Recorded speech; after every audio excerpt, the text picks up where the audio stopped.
Hi, viewer. This is Your Royal Majesty, the CDI Queen, bringing you part one in a series about my favorite CDI game, Laser Lords.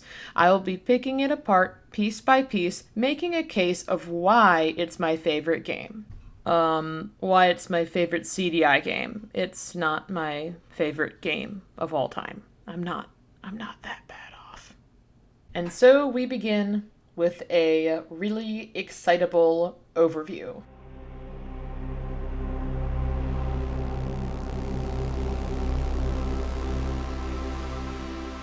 Now, if you know anything about CDI games, then you know about Laser Lords, and you also know about The Wand of Gamelon, and The Faces of Evil, and all sorts of other really delightfully horrible titles. So you're probably wondering, why Laser Lords?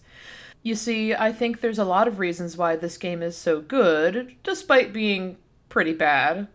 And as my series goes on, I intend to make a case for it. By the time I'm done, I hope you agree.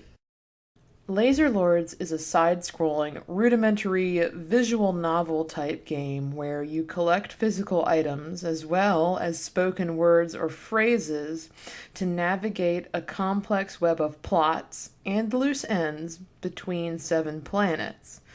There are endless ways to die. You can get trapped, or if you miss one special word early on in the game, which will inexplicably prevent you from being able to win without even telling you so, the detailed manual that came with the game actually gives you a lot of these tips. I really love it. And what's great about the game is that you can really take your time and pick through dialogue to figure out what's going on. You take on the role of an unnamed blonde guy, assumedly hitchhiking, when he's picked up by a mysterious iguana man in a flying Chevy Bel Air, instantly whisking you off into the depths of space on an important task. I am 100% certain that this scene was taken from the 1981 animated film Heavy Metal, because it opens the exact same way, only it's a Corvette instead of a Bel Air. The Iguana Man introduces himself as the Star-Lord Zendo, sent on a special mission from another realm called the Interzone. Although he doesn't really tell us anything else about what exactly a Star-Lord is, or where the Interzone is, or what he does, there is one character that seems to think he might be an angel, only ugly, and I am going to get into this a little bit more in part 2, where we think about Star-Lords a little bit more. So it turns out that there's another Star-Lord named Sarpedon who illegally manifested himself into the physical world with the plan to condense the entire universe, which they refer to as the Void, into a single crystal, the condensation crystal, thus destroying all life within. So Zendo has been chosen to find a hero to save the Void by taking the condensation crystal from Sarpedon. Zendo can't do it himself because he's a Star-Lord and he can't violate the law by manifesting himself, even though there's actually a couple of characters that have seen him in the material world. Playing the game, we find that a lot of people have had interactions with him. Although we never get a name for your character, Zendo calls him Warrior, and I will do the same, even though I do have a theory that it may be Lonnie. So, Warrior has to travel between 7 different planets, each one that has its own set of virtues, which is a song, phrase, or poem in 4 sets that has to be learned in order to win the game. Also, numerous side quests, which may or may not be related to the main task, and, a lot of colorful characters with a lot of really bad voice acting. Yoo-hoo! Yoo-hoo! It's me! Bob! Bob! Part of what I find so engaging about Laser Lords is how surprisingly rich the plot is, especially keeping in mind that it was made in 1992. Think about the other games that were out then and what we kind of expected out of that sort of thing.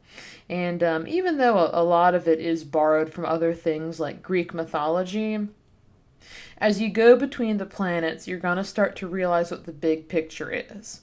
One of the planets, Argos, it was once a weak little place that was ruled by a monarchy until this guy named Lexandalar comes along, overthrows the queen, and turns the Argosian space army, which is called the Star Force, into a powerful, destructive entity bent on conquering every planet in the void. Prior to this, it's implied that the Star Force was benevolent. So now they're making light work of laser strafing entire planets, forcing them into slavery, and all the while they're putting out excessive propaganda to their own people to keep their own approval ratings high. Lexandalar, you can imagine, has made a lot of enemies, but most people really fear him, and with super good reason. See, the first planet you visit, Luxor, it was once this really beautiful paradise until the Star Force burned all their crops, banned their religion, and forced them into being slaves. But little does Lexandalar know, the child of the Luxorian gods, Seb, plans to create his own army of superhumans and crush Argos once he's awakened from his 500-year slumber. Yes, everybody wants to rule the void. Now, Lexandalar isn't the only cruel character that we meet. There's also a planet called Cregonia, which died out because their star was sucked dry by a bunch of space wasps in an act of vengeance for the Kriegs, natives of Cregonia, having starved the wasps by stealing all of their honey. Yes, you heard that right. Space wasps sucked a sun dry. That's a thing. The ruler of the Kriegs, Lysistrata, had a vision from Zendo telling her that she had to go on a trek towards a new, unknown planet. So she took all of her boys, you see, the Kriegs are mostly men. She built a giant spaceship called the Seminim Omegan and set off for a new adventure. The Kriegs have a society that's based on sensual pleasures, and it should be noted that all the men are really flamboyant and they have, butt names. Proctus, please? No proctology jokes. My fellow Kriegs think it's so witty to ask me to check their hemorrhoids. I mean, really? But before Lysistrata could get too far, they stopped off on another planet called Fornax, like Luxor, a place full of lush, wonderful natural beauty, which, unfortunately for the Fornaxi, happens to be ripe with the Void's best ship fuel called Fleeton. Fleeton is highly coveted, but also really dangerous. It is extremely toxic and causes hideous mutations. Yay! All for the greater good. Lysistrata somehow convinces the Fornaxi to let them mine the Fleeton, and instead of moving along to complete her mission from Zendo, she decides to camp out in her giant spaceship, which has now been converted into a casino, starts raking in cash from the Fleeton mines and the casino. It's implied that she's in bed with the Argosians. They're making money off of all of this, and it just really sucks. But the Fornaxi are getting the bad end of the stick because the people who are mining the Fleeton end up having horrible mutant children. And then one day, not long before the game begins, 3 out of the 4 Fleeton mines explode and turn Fornax into a wasteland. Now, things are still heating up because there's yet another planet looking to take control of the Void, and that is Tecton. This one is filled with droids, which are created by cloning human body parts and putting them inside of robots. The ruler of this operation goes by the name Prime Assembler. He's the autocrat, and he, some reason, sounds like John Wayne? Well, I made these guys. You think I should let a bunch of half-wit droids make decisions? Once upon a time he was a human, and he went by the name Confusion, but he's far from human now. You see, not long ago, Tecton was a regular planet full of regular people, until they started building the droids, and the society became polarized. Ultimately, they ended up having a nuclear-like event, which they call the Big Bang, in which all of the humans died, leaving the droids. And since they think they are superior to people, they've decided they're gonna ramp up production, create a whole lot more droids, and fill the void, taking over Argos, because literally everybody hates Argos.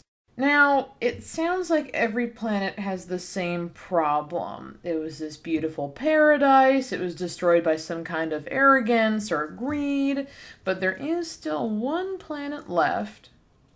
Though far away and hard to get to, it remains untouched. This one is Wu. And even though everyone talks about how beautiful and majestic it still is, once you get there, you realize that it's mostly just boring Zen Buddhism mantras about the void being life, life being the void, everyone's role in the circle of life. It's a bit overrated once you get there, but it is entirely crucial to the game. There are some key items there that you cannot win the game without. Oh yeah, and if you think the only real threat Warrior has to face is Sarpedon destroying the entire void, you can think again, because word of the Earth has reached all the big bad guys, and Lexendalar is included. The Star Force has plans to blow up the Earth and harvest her crystal core. Earth has a crystal core in this game, not magma. They're going to use it as a satellite, but the good news is there's one brave guy from the Star Force who's fallen in love with the beauty of Earth and is determined to stop the Star Force from blowing her up. He just needs a magical golden fleece, the same fleece Lexendalar used to topple the monarchy, to convince the people of our planet to wise up and rise up before it's too late. Now, you remember the toxic mines on Fornax? Those mutant children have a really angry leader, Mach Jape, who also found out about Earth, and he plans to use her as a nursery for his mutant human super hybrid people, and he's gonna take over the void. So literally everyone wants to take over the void. Joke's on them though, because if Sarpedon beats them to it, it's all for nothing. Moving away from the plot, there is something that I find really cool about this game, other than everything. It's mostly text-driven, and even though, like, every bit of dialogue that's on the screen has spoken audio to go along with it... Alien, huh? Wandering around like you live here. You're not too smart. You guide the conversation. You have the option of saying, "Hail," what will give the general greeting. Come on in, Starman. I'm glad to see Zendo finally picked someone handsome to go on the quest. And then you have the option of asking their name, which will have their response for their name, if they're willing to give it to you. I'm Lysistrata, the queen. Why are you trembling? Does my appearance arouse you? As the characters talk, all of the words are displayed on the screen. Some of the words will be highlighted. All of the highlighted words, if you click them, will give a response to continue the conversation. Or you have the option of remembering any of the highlighted words. You'll save them in a small word bank.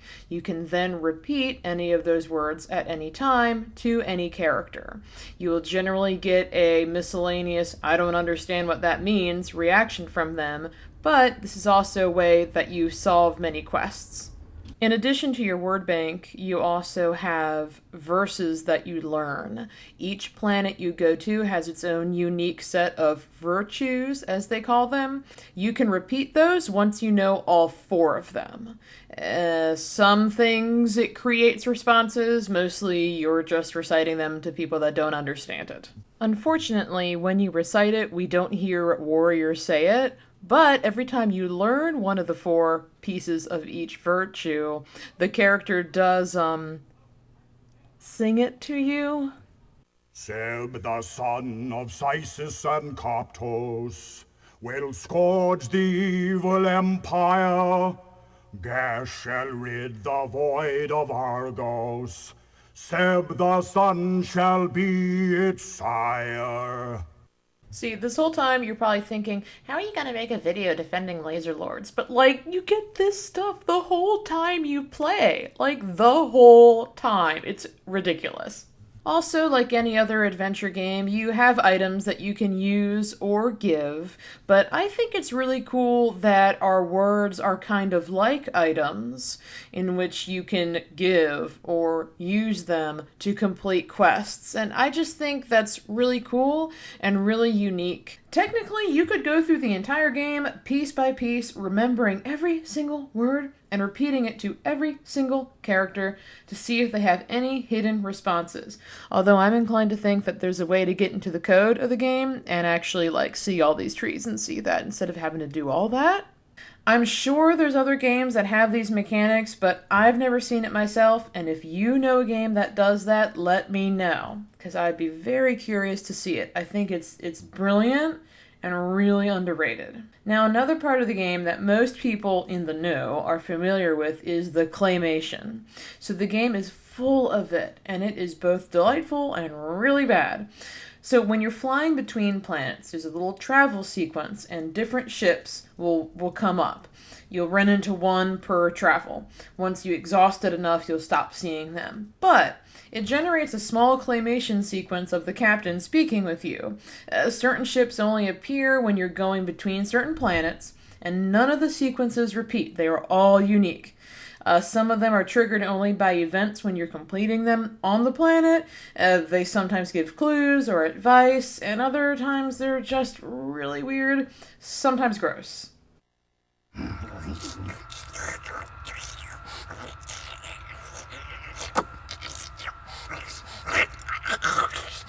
Armpit. Make good snack.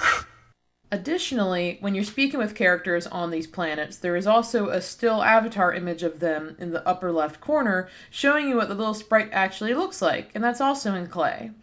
So the clay maquettes were made by Ronald Valentine Joyce, who may or may not still be alive. No doubt talented sculptor, and if anyone has information on his whereabouts or how I can contact him, please let me know. Since you're on my YouTube page, you likely know that I own the original Star-Lord Zendo clay maquette used in the game. I'd love to let him know and talk about it. Now, did I mention the music yet? Because the music is so good, so brief, so good. I have yet to find anybody that disagrees with that statement. So every time you get to a planet, there's like a 10-second little riff. It's like this really rad-ass 80s synth music. It gives us a little teeny sample, and that's it.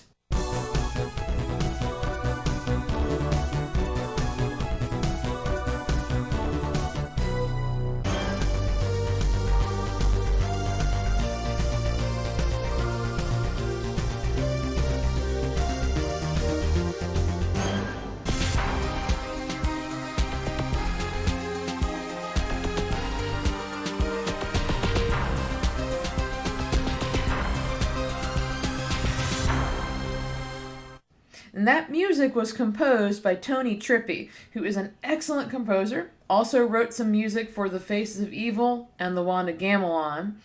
All of the music for The Faces of Evil and The Wand of Gamelon. Laserlord's music is seriously the most radical and genuinely awesome component of that game. You can't argue it. It's great. It's a real shame that we get so little of it. The most that we get is the ending credit song, and even that is like hardly a minute, maybe a minute, 20 seconds. I don't know. Not enough. Overall, the game was conceived by the late, great Dale DeSharon, who was involved in numerous CDI titles. He passed away in 2008 before I had the chance to speak with him, which makes me really, really sad for a whole lot of reasons. According to Bob Eggleton, he's the illustrator who painted the cover for Laserlords. He's done a lot of sci-fi fantasy covers. He said that Dale was a very nice fellow, very creative. And I would love to have known how Laserlords was conceived and just hear his side of this. There's interviews out there, but nothing compares to actually talking to these people. See, this game is always going to have a special place in my heart, and it's not just because it's the first game that I remember watching. I was 3 or 4 years old and my dad got it. He was trying to play it. I remember seeing Fornex. I remember seeing Zendo. Admittedly, I was actually a little afraid of Zendo when I was a kid, but that was the first gameplay of any game that I remember seeing. It was also something I played with my sister. I remember there was a really bad ice storm in the mid-90s. We had no power for like a week, and we were upset because we couldn't play Laserlords because we were in the middle of it. The music in it is what first inspired me to start writing music. I wrote my first fan fiction about this game. I've been writing ever since then. But it's more than that, because I was always really inspired by all of the stars and the galaxies and Zendo's mission, his love for humanity. I thought it was so cool and inspirational, and it's always given me the motivation to move forward with my life. I know it sounds stupid because it's such a tacky game, but it really made an impression on me. Maybe because I was so young when I saw it, but all of these little elements coming together helped shape me to the type of artistic person I am today. And I really wish that I could share that with Dale DeSharon.